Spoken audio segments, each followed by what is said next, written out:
Good evening, I'm Kate Stutsman. Nick is off tonight. Thank you for joining us. Friday night is party night, but at one Burlington bar, the party is for a purpose. Scott Urquhart is live with our top story tonight.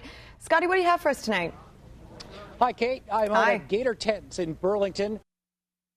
Meantime, Hamilton's Henderson Hospital is shutting down its light therapy clinic next Wednesday. This shutdown is because of budget cuts. The clinic serves 120 people with cancer or certain skin conditions. There are another 30 people on its wait list. Henderson's ER is also shut down tonight because of construction. Now, we'll bring you more on that story in just a few minutes.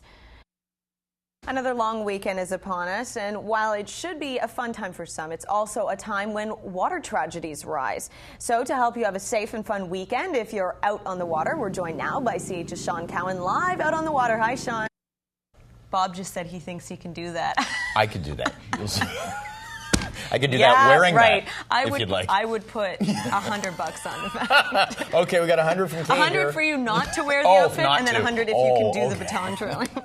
Well, we're going to throw it over to Brian Wood, who has weather and traffic for us. Start by tossing that pen. Let's see how you can do it. Yeah, there's an idea.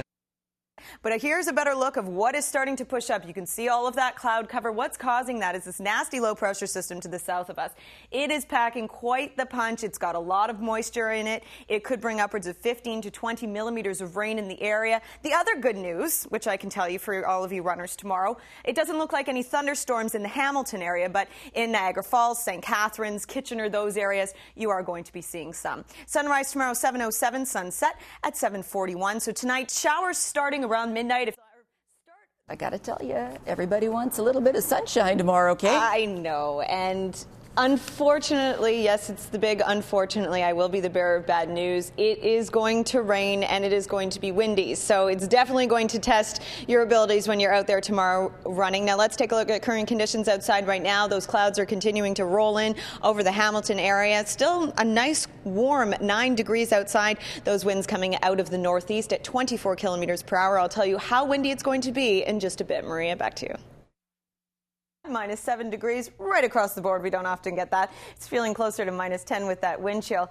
This is what's been going on today. That snow we had in Hamilton, St. Catharines area, it's not the system that's pulling through. It's basically just lake effect snow, also some wraparound with those northeast winds. This is what's also going to be happening. There you go. There's that first bit of band. The next one that's coming through, that's that major system. It looks like for the most part it is going to be staying below the border, hitting mostly the Windsor area, but we are still going to see some accumulation, about 5 centimeters through the day tomorrow, and it is going to warm up slightly, and that's a result of this warm front. It happens more than you'd think. 2 years ago, a woman was coming to visit one of the staff members at the Brain Injury Association here. She was walking down these very stairs when she fell. She was still conscious, but she had a gash on her face and her mouth was bleeding. She was taken to the hospital, only to be sent home a short time later. From what police can tell, the man would have walked along this very path. It's an easily accessible area, had to jump over top of this railing, down the bank, and slide into the frigid cold waters. From the time the road collapsed into Robert Spencer's home to the time when the city ended up buying the row of houses, which used to be right behind where this fence is, was about a year. It was in that time that Robert Spencer claimed to have spent about $20,000 trying to restore his home back to its original state. The death of actress Natasha Richardson has pushed brain injuries into the spotlight. So many are shocked to hear that she initially seemed fine with no sign of injury after falling while skiing. Hours later, her condition turned fatal. The problem with head injuries is it's kind of tricky because occasionally you can have what appears to be a very minor injury and you have delayed bleeding, and then a few hours later you can get very sick. It happens more than you'd think. 2 years ago, a woman was coming to visit one of the staff members at the Brain Injury Association here. She was walking down these very stairs when she fell. She was still conscious, but she had a gash on her face and her mouth was bleeding. She was taken to the hospital, only to be sent home a short time later. She was dismissed with a sheet for concussion tips on managing concussion and sent home. Unfortunately, 2 days later, she was found in her bed dead from what I suspect was a bleed. Brain injuries are often referred to as the invisible disability. If you find yourself in the emergency room after hitting your head, make sure you or your family member tells the nurse or doctor exactly what happened and how you're feeling right away. You are your best advocate, and we're told head injuries often take precedence. The sad thing, though, is that there are some cases where the injury doesn't appear to be that serious, and the person seems totally fine, and you make your best judgment. You send them home with appropriate instructions, and something bad happens. The problem is that CAT scans can't always catch the damage right away. With some head injuries, you need to do the CAT scan right away. With some other head injuries, sometimes an initial CAT scan may be normal and you won't pick up the injury if you do the CAT scan too early. Now, I think people need to be aware, not scared. Kate Stutsman, CHCH News.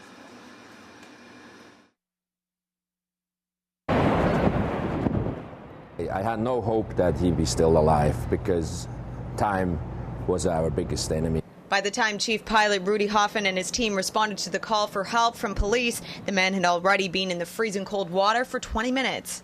When we first got to him, he was very perky. He was swimming out to the river there, and he was in good shape. Everything was looking promising. Now, this is the pole that we used yesterday. Actually had it fully right up to his joint, up to his shoulder. We were just starting to pull the cinch in, and it came off his arms. The man made it clear he didn't want any help. He wasn't cooperative.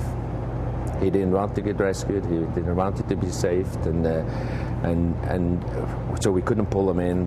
So the team turned to their last option, which was to push him to the shore using the wind created by the chopper. From what police can tell, the man would have walked along this very path. It's an easily accessible area, had to jump over top of this railing, down the bank, and slide into the frigid cold waters. Every year, the Niagara Parks Police respond to between 6 and 12 Niagara Falls jumpers. We have had 3 people survive that have gone over the falls without any type of assistance, without a life jacket or without any type of gear or equipment. The first was 7-year-old Roger Woodward in 1960. The boat he was on capsized, pushing Woodward over the Canadian Horseshoe Falls wearing only a life jacket and a bathing suit. He lived to tell his story. Then in 2003, 40-year-old stuntman Kirk Jones from Michigan took the plunge over the falls without a life jacket, and he too lived to tell all about it. Now this man makes for the 3rd survivor. To survive that fall, in the icy conditions, and then to survive being in the water for 45 minutes is pretty remarkable. Kate Stutsman, CHCH News.